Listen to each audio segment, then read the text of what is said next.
சபரிமலையில் மகர ஜோதி, திருவண்ணாமலையில் மகாதீப ஜோதி, நம்ம வடலூரில் அருட்பெருஞ்சோதி. இது மூணும் ஒன்னா?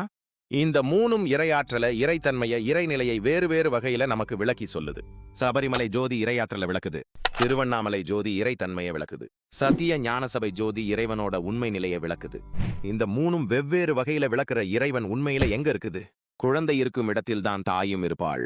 அப்படி பார்க்கும்போது கடவுளோட குழந்தைகளான உயிர்கள் இருக்கும் இடத்துல தான் அந்த கடவுளும் இருப்பார். அதை விட்டுபுட்டு சிலையிலையோ மலையிலையோ கல்லாலான மணிமண்டபத்திலேயோ கடவுள் இருப்பாருன்னு நம்பி கையெடுத்து கும்பிடுவது நம்ம அறிவுக்கு அழகா? நமக்கு தாயும் தந்தையுமான உண்மை கடவுள் அது நமக்குள்ளதானே, நம்மை போன்ற உயிர்களுக்குள்ளதானே இருக்கும்.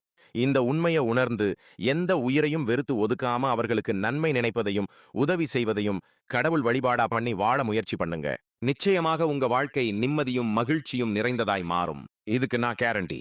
தயவை வளர்ப்போம், புதியதோர் உலகை படைப்போம்.